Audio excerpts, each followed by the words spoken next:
Hi, welcome to Darryl Company. Today's guest is Nena Groskind. For our 150th anniversary, Brookline Bank commissioned Nena to write an accounting of our last 50 years, years that proved to be very transformative to us. Nena, thanks for joining us. Well, thanks for inviting me.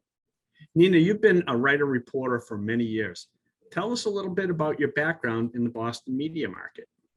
Well, it started a long time ago as a reporter and ultimately an editor at Banker and Tradesman, a weekly real estate and banking trade paper. And before that, when I was trying to get a job as a journalist, I was a stringer, a part-time reporter for the daily evening item in Lynn, covering Chelsea, which was kind of an education in itself. And while I was working at Banker and Tradesman, I also was a columnist for the Boston Globe. I wrote a real estate question and answer column, which made me something like the Ann Landers of the real estate page. I did that for quite some time, and had a really good time doing it. And then after about 24 years at Banker and Tradesman, and longer than that in Boston, I moved to Texas, to Austin. And when we got here, I started a company that provides editorial content mainly for businesses, largely real estate and financial services companies and law firms, picking up on my real estate and banking journalism background. Nice. That's a pretty interesting career in journalism. And with that strong basis of business, I think you are absolutely the right person to write this book for us. So how did you go about starting to write this project for our anniversary book? Well, I got a call from Wes Blair, whom you know, a senior VP, I think, at the bank.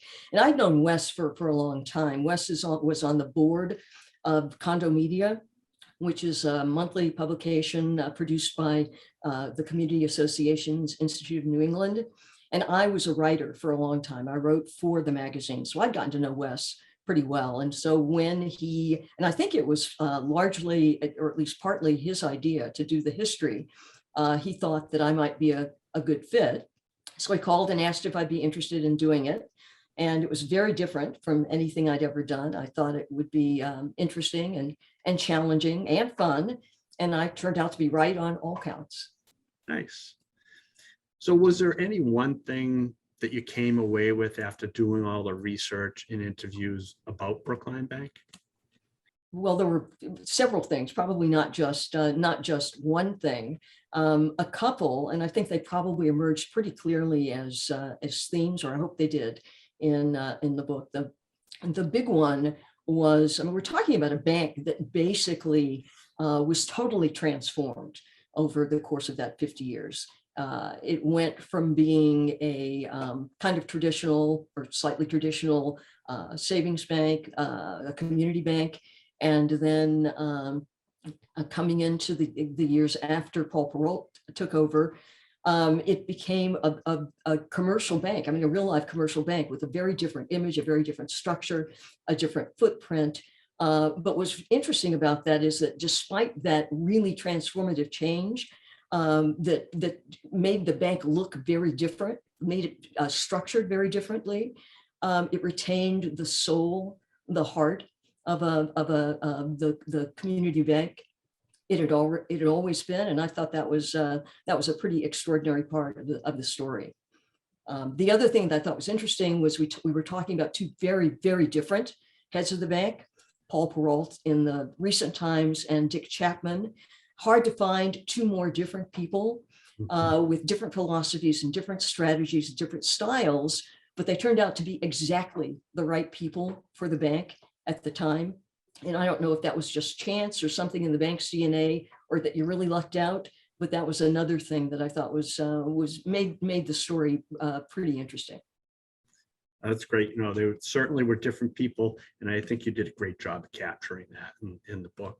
What do you think might have been the funniest story you heard? Well, at least the ones that you might be able to tell us today. The funniest story I heard. I remember one of the employees who had been there for a very long time told me that when he started, they were still using, dial phones. And I think that they were still using dial phones very late in Dick Chapman's career. The other thing I remember is, I don't remember who it was, but it was one of the senior managers that Paul brought in. He talked about his early days there, when he found himself not with a real office, but sort of sitting on a platform in the middle of the old bank headquarters building in Brookline, and had to walk through the boardroom, interrupting a board meeting in order to get to the men's room. And he talked about coming back after a couple of days and shaking his head and thinking, what have I done?